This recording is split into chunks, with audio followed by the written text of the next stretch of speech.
ህንድና ፓኪስታን ሁለቱም የኒውክሊየር ጦር መሳሪያ ባለቤት የሆኑ ሀገራት ናቸው። እነዚህ ሁለቱ ሀገራት እስከዛሬ ድረስ በዛው በቀጠናቸው ላይ በደቡባዊ ኤዥያ ላይ ብቻ ነበር ከወዲህ ወዲያ ሲሉ የሰነበቱት የኖሩት። ከእንግሊዝ ቅኝ ግዛት ነፃ ከወጡበት ጊዜ አንስቶ በሌላ ወደ የትኛውም አካባቢ ላይ ተንቀሳቅሰው አያውቁም። እስከ መቼ ድረስ? አሁን የሶማሌላንድና የሶማሊ ጉዳይ እስኪመጣ ድረስ። ፓኪስታን ከደቡባዊ የህንድ ውቅያኖስ በዘለል ከደቡባዊ ኤዥያ በዘለል በየትኛው አካባቢ ላይ ሄጄ ብንቀሳቀስ ጥቅም ለማስከበር እድል አገኛለሁ ብላ ስታስብ ፓኪስታን ከፊቷ የቀረበላት የቀይ ባህርና የአፍሪካ ቀንድ ቀጠና ነው። ልክ እንደዛ ሁሉ ህንድም የፓኪስታንን እንቅስቃሴ አይታ እጇን አጣጥፋ አትቀመጥምና ፓኪስታን ሶማሊያ ደረሰች በተባለ ማግስት ጓዟን ጠቅልላ ወደ ሶማሊላንድ ልትገባ ነው የሚል አይነት ዘገባዎችም በመሰማት ላይ ናቸው። ዓለም ከየትኛውም አካባቢ ላይ ሆኖ ጥቅሜን ላስከብር ብሎ ሲያስብ እድል ቤት አገኛለሁ ብሎ ሲጠይቅ መልስ ብሎ የሚያቀርበው የቀይ ባህርና የአፍሪካ ቀንድ ብሎ የሚሄደን ባህረ ሰላጤ ቀጠና ነው።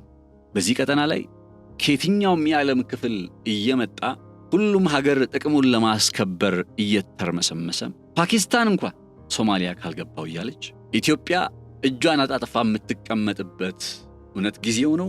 እውነት ኢትዮጵያ በቃ ሰላምን ማስከበር የኔ ኃላፊነት ነው ብላ በዚህ አመክንዮ ብቻ እድሎችን ማሳለፍ አለባት? ዛሬ በዝርዝር የምንመለከተው የገበያ ፖድካስታችን በዚህ ርዕሰ ጉዳይ ላይ ትኩረቱን ያደርጋል።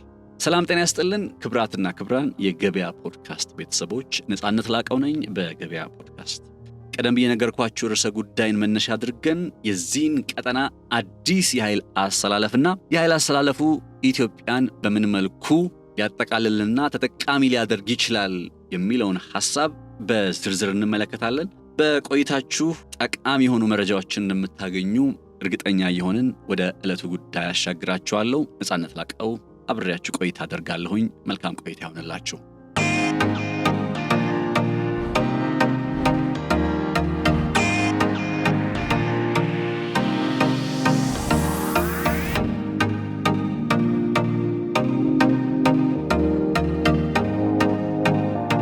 የሶማሊላንድ የሀገርነት ምስረታ ታሪክ በእስራኤል በጣም እጅግ ታሪካዊ ሊባል ወደሚችል ደረጃ ላይ ከመጣ በኋላ ማለትም በእስራኤል አማካኝነት የእውቅና ከተሰጠ በኋላ ቀጣዩ አጓጊ የሆነው ነገር ወይም ዓለም በጉጉት የሚጠብቀው ነገር በሁለተኛነት ለሶማሊላንድ የትኛው ሀገር እውቅና ይሰጣል የሚለው ጉዳይ ነው። ግን ሁለተኛነቱ ብቻ ሳይሆን እንዳጠቃላይ በሁለት ሀገር እውቅና ስለሰጠ ብቻ ሶማሊላንድ ሀገር ትሆናለች ማለት ሳይሆን ቢያንስ በተባበሩት መንግስታት ድርጅት ውስጥ በርከት የሚሉ ሀገራት ይህንን የሶማሊላንድን የሀገርነት ጥያቄ እስከሚቀበሉ ድረስ ያው ይቀጥላል ማለት ነው እውቅና የመስጠቱ ሂደት። ግን የትኞቹ ሀገራት እየቀደሙ እውቅና ይሰጣሉ የሚለው ነገር ተጠባቂ ሆኗል። በዚህ መካከል ታዲያ አዳዲስ የሆኑ ጥምረቶችን፣ አዳዲስ የሆኑ ውጥረቶችን፣ አዳዲስ የሆኑ የግጭት አዝማሚያዎችንና ፍርሃቶችን የሚያስከስቱ አይነት ጉዳዮችን በዚህ በምስራቅ አፍሪካ ቀንድ ላይ በመመልከት ላይ እንገኛለን። የመጀመሪያው ነገር ከዛው ከራሷ ከሶማሊላንድ ጋር በተገናኘ ነው። ሶማሊላንድ እንደምታውቁት የራሷ የሆነ መገበያያ ገንዘብ፣ የራሷ የሆነ የጦር ኃይል፣ የራሷ የሆነ ፓስፖርት ጭምር ያላት ሀገር ነች። ማለት እነዚህ ነገሮች በእርግጥ ሀገርነት ምስረታ ረቂቅ የሆነውን ስቴት ብለን የምንገልጸውን ኮንሰፕት አጽንኦት ከመስጠት ባለፈ በተባበሩት መንግስታት ድርጅት ለመመዝገብ የሚረዱ ነገሮች አይደሉም። ፓስፖርት ስላላቸው ዜጎቿ፣ የራሳቸው ገንዘብ ስላላቸው፣ ወታደራዊ ኃይል ስላላቸው የመሳሰሉት ነገሮች እንደ ፕሪቴክስት አይቆጠሩም ወይም እንደ ቅድመ ሁኔታ የሚያዙ ነገሮች አይደሉም። ነገር ግን ረቂቅ የሆነው ይሄ ስቴት ብለን የምንገልጸው የመንግስታዊ ስርዓት የመንግስታዊ አስተዳደር መዋቀር ጋር ተያይዞ አብሮ ከሚነሱ ነገሮች ውስጥ ይሄኛ ጉዳይ አብሮ ይመጣልና ታዲያ ይህንን የሶማሌላንድ አገርነት ምስረታ ሂደት ላይ ሊመጣ የሚችል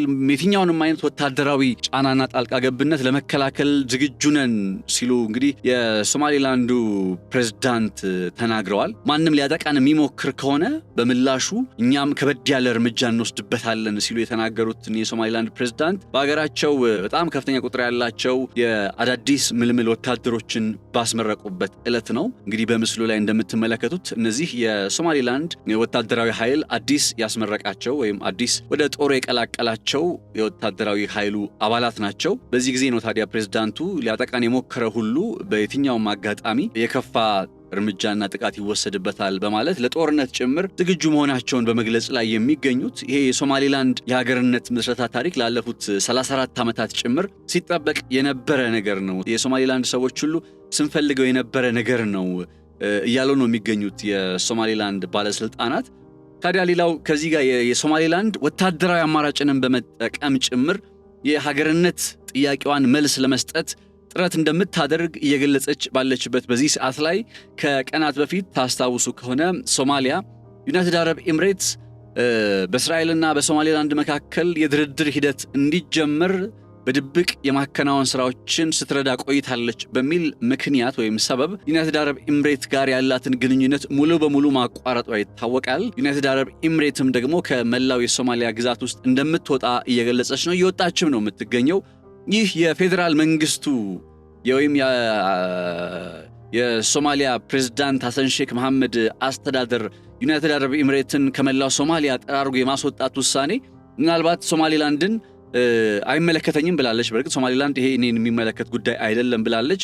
ያው በሀገርነት ምስረታ ሂደቱ ስላለች የሶማሊላንድን ጉዳይ መረዳት እንችላለን። በጣም የገረመኝ ግን እንደ ፑንትላንድ እና እንደ ጁባላንድ የመሰሉ ሌሎች የሶማሊያ ግዛቶች የፌዴራል መንግስቱ የወሰነውን ዩናይትድ አረብ ኤምሬትን ከሶማሊያ የማስወጣት እንቅስቃሴ እንደማይደግፉና ደስተኛ እንዳልሆኑ ጭምር እየገለጹ ነው የሚገኙት።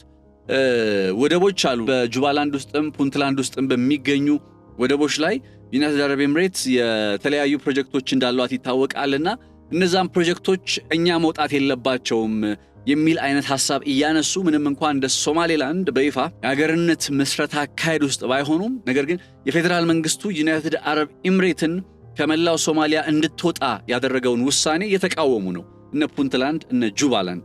ይሄኛው ጉዳይ ለሐሰን ሼክ አስተዳደር ሌላ ከባድ ራስ ምታት ነው እየመጣበት ያለው። ከዛው ከውስጥ ያለውን አለመረጋጋት ከውስጥ ያለውን ውጥረት ረገብ ማድረግ ይጠበቅበታል ሐሰን ሼክ መሐመድ። አለበለዚያ የሶማሊላንዱ ጉዳይ አሁንም ደግሞ እየቀጠለ እንደ ፑንትላንድ እንደ ጁባላንድ የመሰሉ ሌሎች የሶማሊያ ግዛቶችን እንዳያዳርስ እንዳያስቀጥል ሌላም ስጋት ይዞ እየመጣ ነው። ምንም ማድረግ አይቻልም። አክቹሊ በእንደዚህ አይነት ሁኔታ ላይ ግዛቶች ከፌዴራል መንግስቱ ጋር ያላቸው ግንኙነት ነው መሰረታዊው ነገርና የሶማሊላንድ እና የሶማሊያ ጉዳይ አሁን እንደ ጁባላንድና እንደ ፑንትላንድ በመሰሉ ሌሎች የሶማሊያ ግዛቶችም እየተስተዋለ ይሆንን የሚለው ጥያቄ እንዲነሳ በማድረግ ላይ ይገኛል። እንግዲህ በዚህም አለበዛ ሶማሊላንድ የእስራኤል የሀገርነት ዕውቅና ማግኘቷ በአጠቃላይ የሀገርነት ምስረታ ታሪኳ ላይ ወይም አካሄዷ ላይ የመጀመሪያው ጠጠር ከመሆኑ ባለፈ ሌሎች በዚህ ቀጠና ላይ ጥቅማቸውን ለማስከበር የሚፈልጉ ሀገራት ይህንን አጋጣሚ እንዲጠቀሙ እድል የሚፈጥር እየሆነ ይገኛል።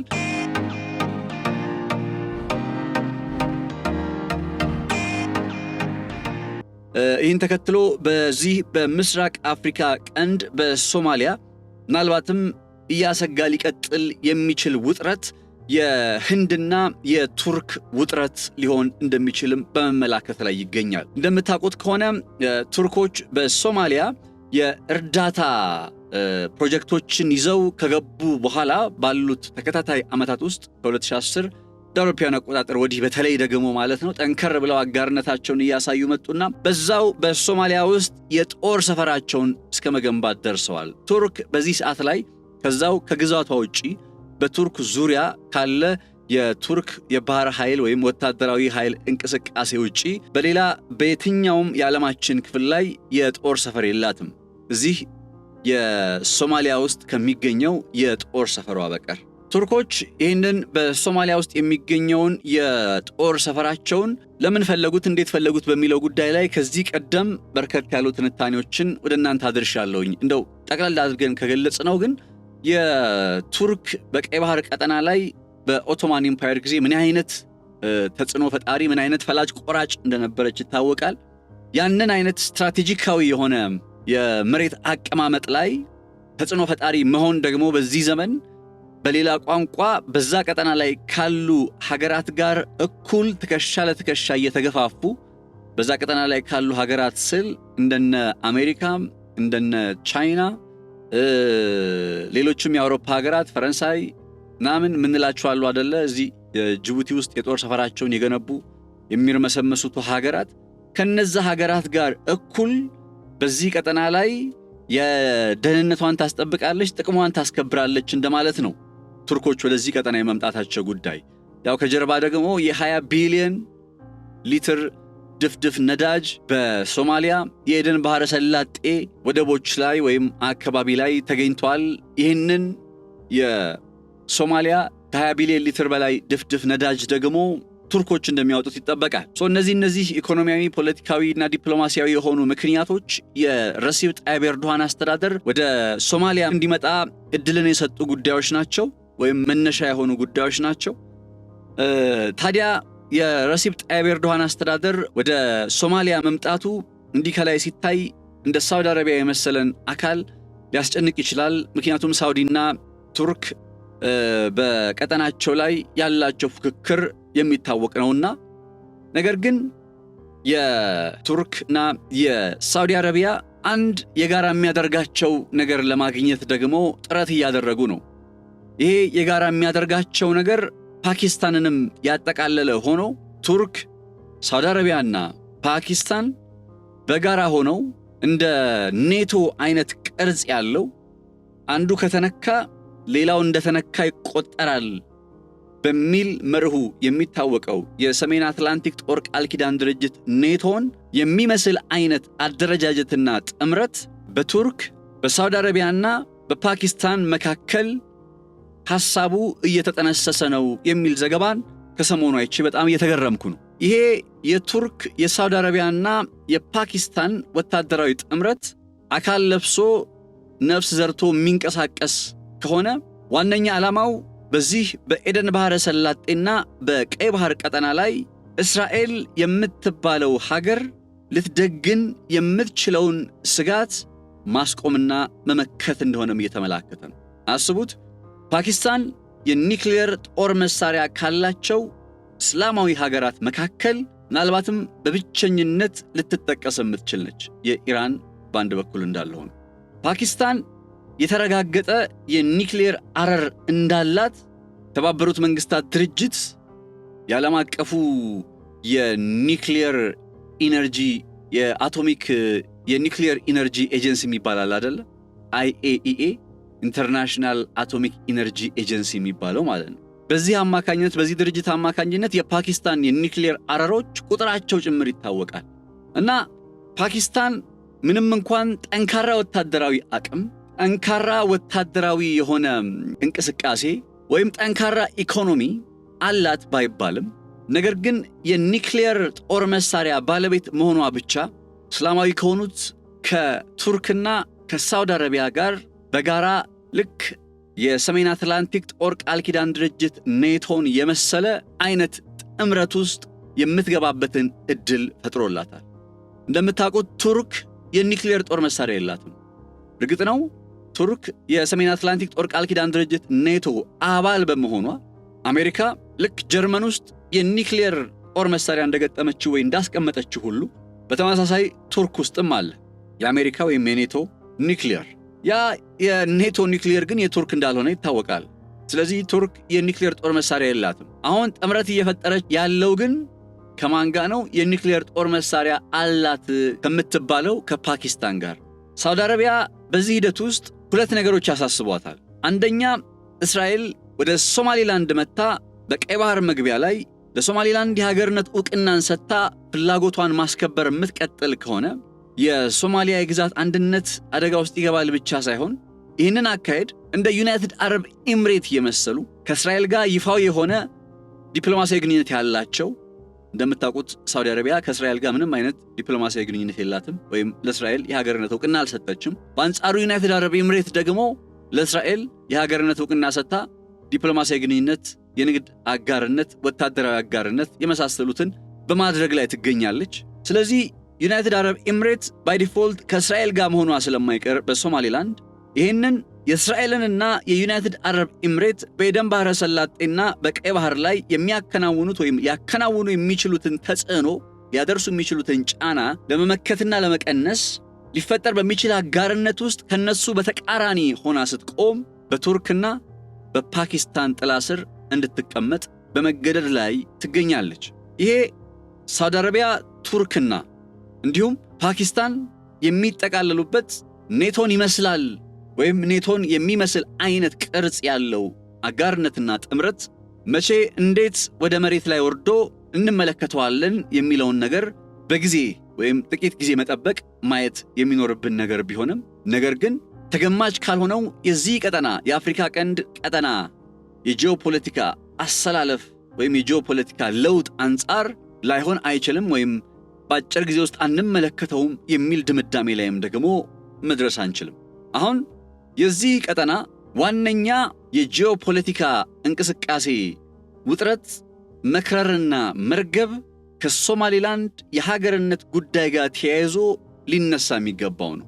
ሶማሌላንድ በእስራኤል አማካኝነት እንደ ሀገር ዕውቅና ተሰጥቷታል የሚለው መረጃ ከመውጣቱ በፊት እንደምታውቁት የትኛውም ሀገር በዚህ ደረጃ በኤደን ባህረ ሰላጤ የሆነ በቀይ ባህር ቀጠና ብሎም በአፍሪካ ቀንድ እንዲጠንከር ብሎ ፍላጎቱን ለማስከበር ሲርመሰመስ ተመልክተን አናቅም ነበር። የእስራኤል ለሶማሌላንድ የሰጠችው የሀገርነት ዕውቅና ጉዳይ ከመጣበት ጊዜ አንስቶ ግን በምታዩት መልኩ የኃይል አስተላለፉ ቅርጽ ተገማች ባልሆነ ሁኔታ እየከነፈ ይገኛል። አሁን ላይም የኒውክሌር ጦር መሳሪያ ባለቤት የሆነችው ፓኪስታን ከሳውዲ አረቢያና ከቱርክ ጋር ሆና በዚህ ቀጠና ላይ አብራ ልትንቀሳቀስ ትችላለች የሚባሉ አይነት መረጃዎችና ጭምጭምታዎች ሩመርስ ነው የምንላቸው በመሰማት ላይ እንዲገኙ ምክንያት ሆኗል። ይሄ በአንድ ወገን ያለው የኃይል አስተላለፍ። በሌላኛው ወገን ባለው የኃይል አስተላለፍ ላይ ታዲያ ህንድን እናገኛለን።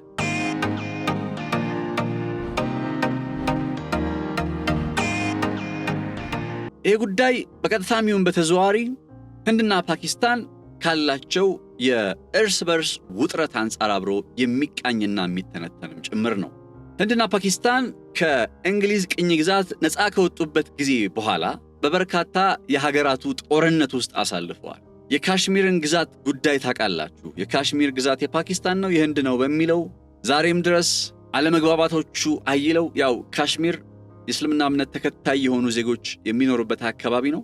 ህንድ ደግሞ ሂንዱ ናሽናሊስት የሆነች ሀገር ነች። የናሬንድራ ሞዲ ህንድ የሂንዱ ናሽናሊስት ነች። የሂንዱ ብሔርተኛ ልትባል የምትችል ሀገር ነች። ለእስልምና እምነት ተከታዮች ያን ያክል ቦታ አትሰጥም። ስለዚህ የካሽሚር ሰዎች ደግሞ በእንደዚህ አይነት ሁኔታ ውስጥ እንዴት የህንድ አካል ሆነው ይቀጥላሉ ወይም የህንድ አካል ሆነን እንቀጥላለን በሚል በተደጋጋሚ የትጥቅ ትግል እንቅስቃሴዎችም ስንመለከት ቆይተናል። ያም ማለፍ ይልና ደግሞ በፓኪስታንና በህንድ መካከል የቀጥታ የፊት ለፊት ጦርነቶችና ግጭቶችንም እናይ ነበር።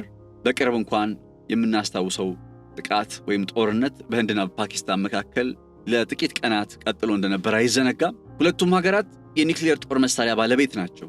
ስለዚህ ፓኪስታን ከሳውዲ አረቢያና ከቱርክ ጋር በአንድም ሆነ በሌላ መንገድ የመተባበር አይነት አዝማሚያ ውስጥ ገባች ማለት ህንድ ወዳም ሳይሆን ተገዳ በእስራኤልና በዩናይትድ አረብ ኤምሬት ጥላ ስር ውስጥ ራሷን እንድታስገባ የምትገደድበት አይነት ሁኔታ ይመጣል።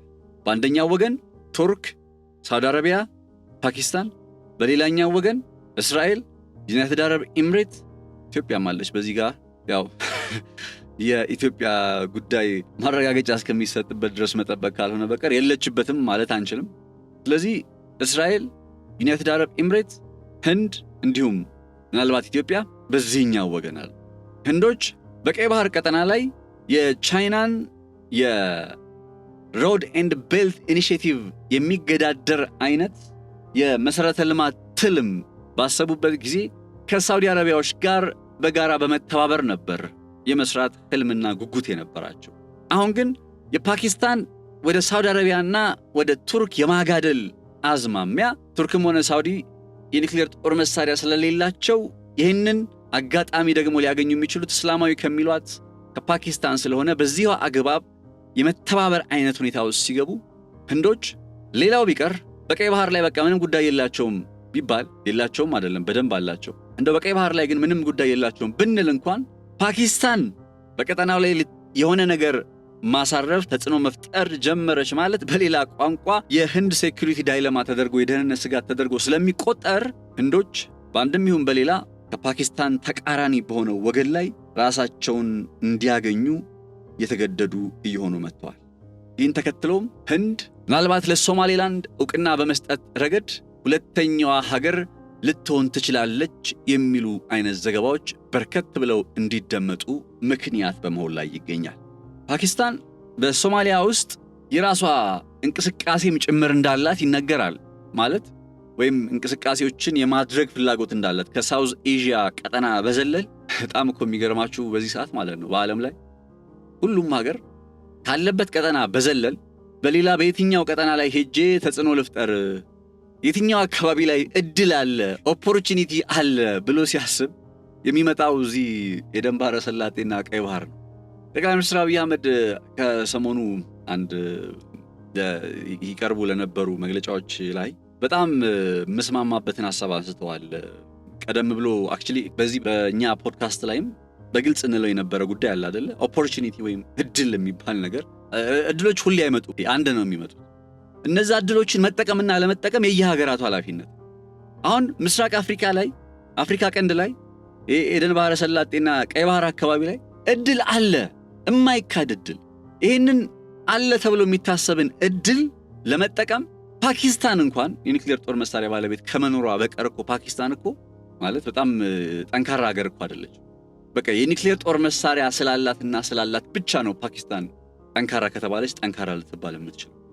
እና ፓኪስታን ከሳውዝ ኤዥያ ቀጠና በዘለል በየት አካባቢ ላይ ተጽዕኖ መፍጠር እችላለሁ ብላ ስትመጣ አማራጭ ያለው ይኸው የቀይ ባህር ቀጠና ነው፣ የኤደን ባህረ ሰላጤ ቀጠና ነው።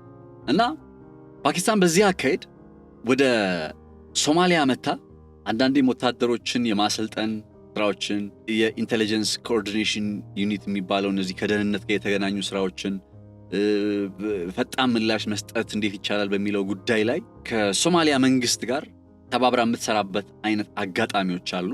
በዚህ መልኩም እንግዲህ ቅድም እንዳልኳችሁ ከሳውዝ ኤዥያ ቀጠና ከደቡባዊ ኤዥያ ቀጠና በዘለል ተጽዕኖዋን ለማሳረፍ ከፍ ለማድረግ ጥረት በማድረግ ላይ ትገኛለች። አሁን የፓኪስታን ወታደራዊ ኃይል የሶማሊያን ወታደራዊ ኃይል ለማሰልጠንም ይሁን ብቻ በየትኛውም ምክንያት ወደዚህ ወደ ሶማሊያ መጥቶ እንቅስቃሴ ጀመረ ማለት በሌላ ቋንቋ ህንድ እንደ ደህንነት ስጋት አድርጋ ትቆጥረዋለች። ገብቷችኋል? በዛው በቀጠናቸው በዛው ጎረቤት በሆኑበት አካባቢ ሳውዝ ኤዥያ ላይ ብቻ ሁለቱ ሀገራት ባለፉት በርካታ ዓመታት ሲራኮቱ፣ ሲዋጉ፣ ሲሻኮቱ ኖረዋል ህንድና ፓኪስታን። አሁን ፓኪስታን ዘለለችና ወደ ሶማሊያ መታ ከሶማሊያ መንግስት ጋር ተባበረ እንቅስቃሴ ማድረግ ስትጀምር at the same time ህንድ ይሄኛውን ጉዳይ እጇን አጣጥፋ ልትመለከት ስለማትችል ምን እየተካሄደ ነው የሚለውን ነገር ለማየት ወዴት ነው የምትመጣው? ወደ ሶማሊላንድ you see። ከዛ ፓኪስታን ከዛ ከመጣች በኋላ ከቱርክ ጋር ነው መተባበር የጀመረችው። ከቱርኮች ጋር ነው አጋርነቷን ማሳየት የጀመረችው። ቱርክ በሶማሊያ ውስጥ ካላት ወታደራዊ እንቅስቃሴ ጎን ለጎን ነው እንዲሁ በተመሳሳይ ፓኪስታንም እንቅስቃሴ ማድረግ ጀምራለች በመባል ላይ የሚገኘው። የእስላማባድ ይሄኛው ድርጊት ኒው ዴልሂን ስለሚያስጨንቃት ብቻ ወደ ሶማሊላንድ መታ ደግሞ እንዲሁ ዝም ብላ አትመለከትም። እስላማባድ ከአንካራ ጋር በጋራ መስራት እንደጀመረችው ሁሉ ኒው ዴልሂም ደግሞ ከቴል አቪቭ እንዲሁም ከአቡዳቢ ጋር አብራ መስራት መጀመሩ አይቀርም። እነዚህ ዶቶች ሲገጣጠሙ ነው ታዲያ ህንድ ምናልባትም ለሶማሊላንድ ዕውቅና በመስጠት ሁለተኛዋ ሀገር ልትሆን ትችላለች እንዲባል በማድረግ ላይ የሚገኝ። የቱርክ ወታደራዊ ኃይል የድሮንና የሚሳኤል እንቅስቃሴዎችን በሶማሊያ ውስጥ የማከናወን አይነት ፍላጎት እንዳለው መቼስ ሰምታችኋል። እየተገነባ ያለው ወይም የተገነባው የጦር ሰፈር የድሮን ቤዝ ነው፣ ተንቀሳቃሽ ሰው አልባ አውሮፕላን ጭምር በሚገባ የሚያስወነጭፍ። ያው ቱርኮች ደግሞ በተንቀሳቃሽ ሰው አልባ አውሮፕላን ምርት ሂደት ላይ በጣም ከቅርብ ዓመታት ወዲህ በጣም ከፍ ያለ ደረጃ ላይ ደርሰዋልና የድሮን ጉዳይ በጣም ከባድ ነው። አሁን ላይ ጦርነት ተለመደው አይነት ጦርነት እየቀረ መጥቶ እኮ በቃ ጦርነቶች ሁሉ በድሮን ወይም በቴክኖሎጂካል የበላይነት እየሆነ መጥቷልና እንደዚህ አይነት ስጋትን ይዛ ቱርክ ወደ ሶማሊያ መጣለች። የሚሳኤል ማስወንጨፊያ መሰረተ ልማቶቿም እንዲሁ የሚናቁ አይደሉምና በቀይ ባህር ደቡባዊ አካባቢ ላይ የሚከናወኑ የናቪጌሽን ስራዎችን ጭምር አደጋ ውስጥ ያስገባል። ማለት ቱርክ አደጋ ውስጥ ታስገባለች ሳይሆን እነዛ አካላት በተቃራኒ ወገን ያሉት አካላት የቱርክ ወታደራዊ ኃይል በዚህ መልኩ እዚህ ቦታ ላይ ካለ የፍሪደም ኦፍ ናቪጌሽን የሚባለው በዓለም አቀፍ የውሃ አካላት ላይ በነፃነት ናቪጌት የማድረግ ነፃነት፣ በነፃነት የመቅዘፍ መብት ፍሪደም ኦፍ ናቪጌሽን የሚባለው ያንን አደጋ ውስጥ ያስገባል በሚል የቱርክን እንቅስቃሴ በአትኩሮት ነው የሚመለከቱት። ያው ጂኦግራፊካሊ ከተመለከታችሁት እኮ ህንድና ፓኪስታን ምንም እንኳን እዚህ ኢትዮጵያ ማለት ቀይ ባህር ምናምን በምንለው ቀጠና ላይ መጡ ብንልም እያለፍን ስንሄድ የአረቢያን ባህርን እያለፍን ወደ ህንድ ውቅያኖስ መግቢያ የሚገናኝበትን መስመር አይደለ በዚህ የሚመጣው። ቀጥታ ስንወርድ ከዚህ ከየመን ብለን እነ ሳውዲ አረቢያ እያለን እነ ኢራንን በዛ በኩል እያገኘን ስንወርድ የሆርሙዝ ሲርጥን ተሻግሮ ባለው አካባቢ ላይ ኤዥያ የምንለው እኮ ክፍል ነው የሚጀምረው አይደል? መካከለኛው ምስራቅ የምንለው ክፍል ካለቀ በኋላ ኤዥያ የሚለው ሲጀምር የህንድ ካርታ ነው የሚመጣው ገዘፍ ብሎ የህንድና ፓኪስታን፣ ባንግላዴሽ የመሳሰሉት። ስለዚህ ጂኦግራፊካሊ በራሱ ይሄ የኤደን ባህረ ሰላጤ ጫፍ በዛኛው በኩል ሲያልቅ የህንድ ውቅያኖስ ጫፍ ነው የሚያልቀው። ስለዚህ እንደ ህንድ የመሰሉ ሀገራት የፍሪደም ኦፍ ናቪጌሽን እነ እስራኤልም ጭምር እነ ዩናይትድ አረብ ኤምሬት በባህሩ ላይ በነፃነት የመቅዘፍ መብት እያሉ ስለ ፍሪደም ኦፍ ናቪጌሽን በተደጋጋሚ እያወሩ የሚያከናውኑት እንቅስቃሴ በአንድም ይሁን በሌላ የቱርኮች ቁልፍ የሆነ ስትራቴጂካዊ እንቅስቃሴ ጋር አብሮ ሊታይ የሚችል እንደሆነ ልብ ይለዋል። ስለዚህ በዚህ ቀጠና ላይ እየተመለከትን ከምንቀጥላቸው አዳዲስ የኃይል አስተላለፎች መካከል አንዱ ይሄኛው የኃይል አስተላለፍ ነው። ምናልባትም ህንድ በእነዚህ ገፊ ምክንያቶች ከነ እስራኤል ጋር ተደብራ ወይም ተደምራ ለሶማሌላንድ እውቅና በመስጠት ረገድ ልንመለከት ከምንችላቸው ሀገሮች መካከል ሆና በመቅረብ ላይ ትገኛለች።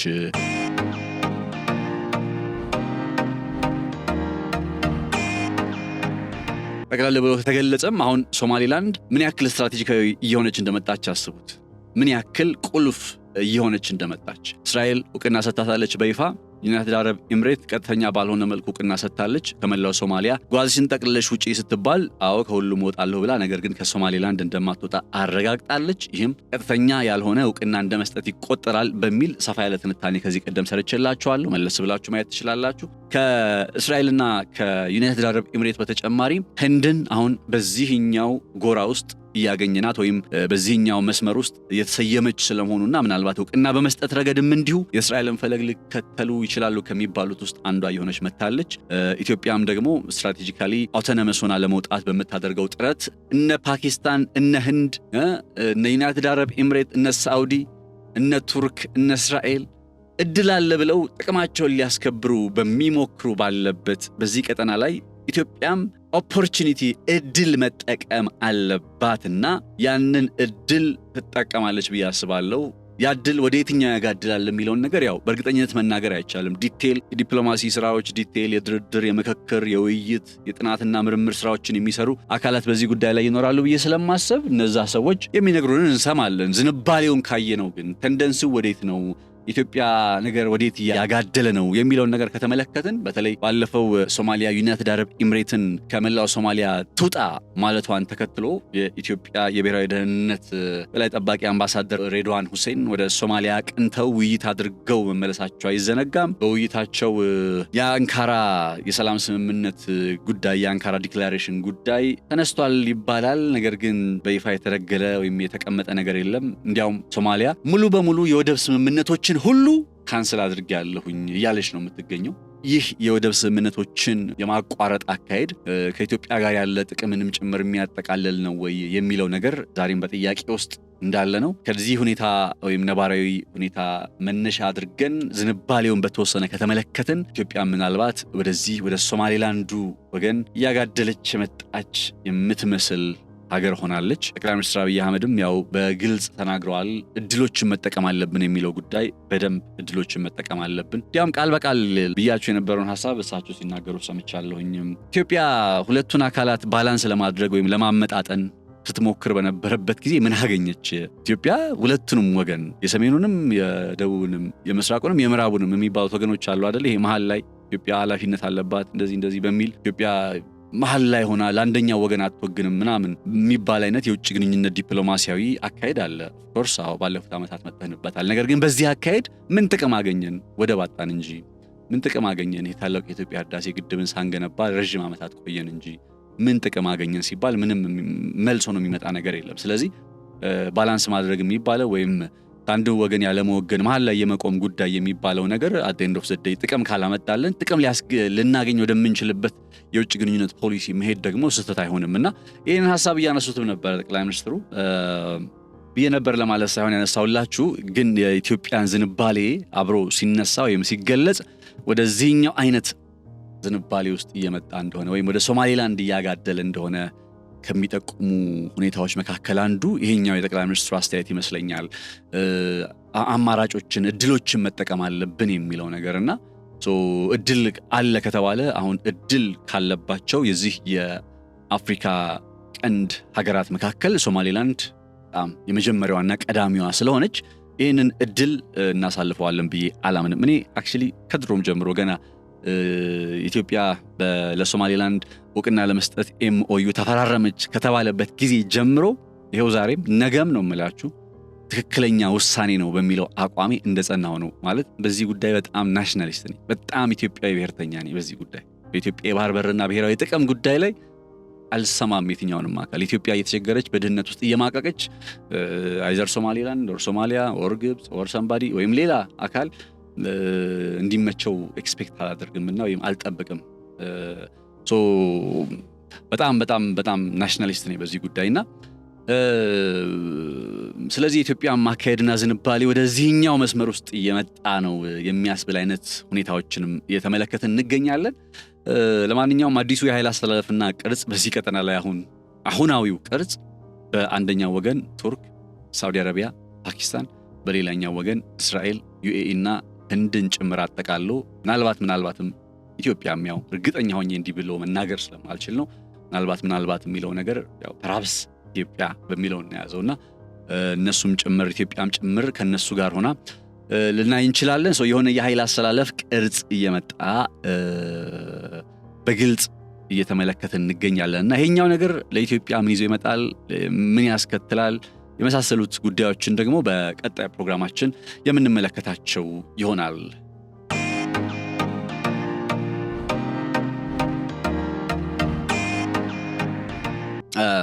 በዚህ የኃይል አስተላለፉ ቅርጽ ላይ ጉሊድ የሱፍ ኢዳ የሚባል አንድ ጸሐፊ የግል አስተያየቱን news.ez በሚል የድረገጽ ላይ ይዞት የወጣ ጽሑፍ አለና እዛ ጋርም ልትመለከቱት ትችላላችሁ።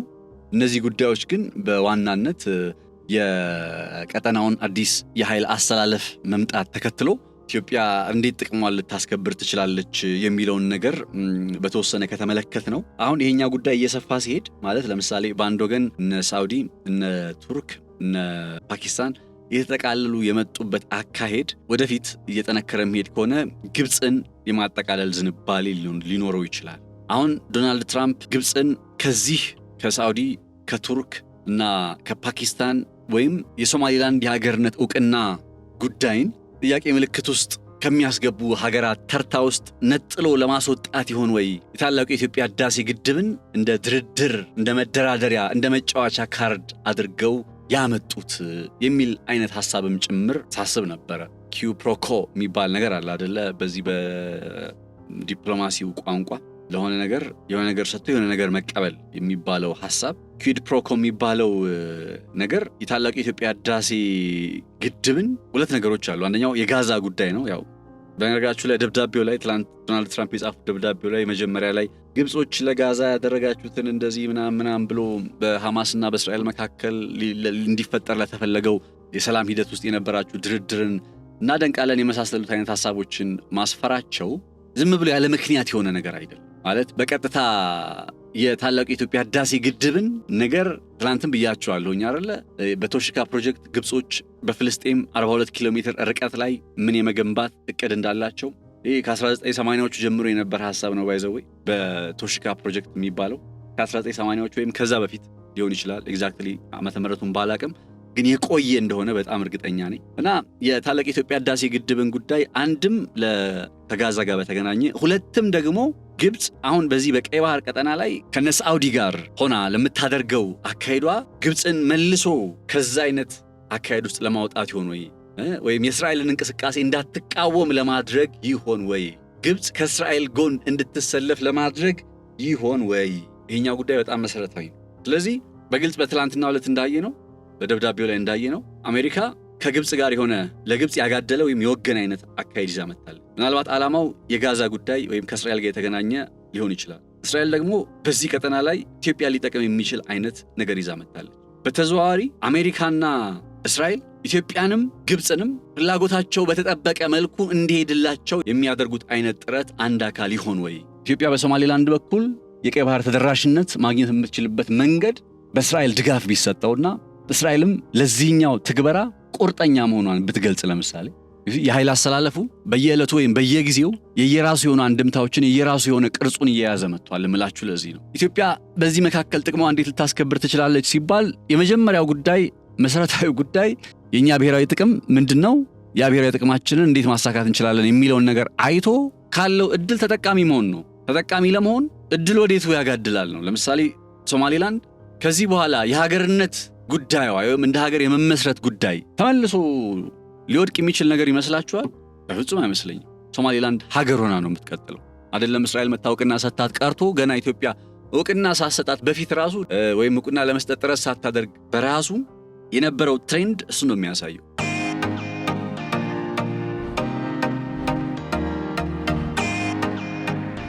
እድል አለ ከተባለ የትኛው ነው የሚያጋድለው? የሶማሌላንድ እንደ ሀገርነት የመመስረት ጉዳይ ነው ወይስ የሶማሌላንድና የሶማሊያ ውህደት ጉዳይ ነው ውሃ የሚያነሳው ስትሉ የሶማሌላንድ የሀገርነት ምስረታ ስለሆነ በዚህ ውሃ እያነሳ ባለው ወይም ሚዛን በደፋው ዝንባሌ ውስጥ ተንደንሲ ውስጥ የኃይል አስተላለፍን አስተካክሎ ጥቅምን ማስከበር የኢትዮጵያ ተቀዳሚ ስራ ይመስለኛል።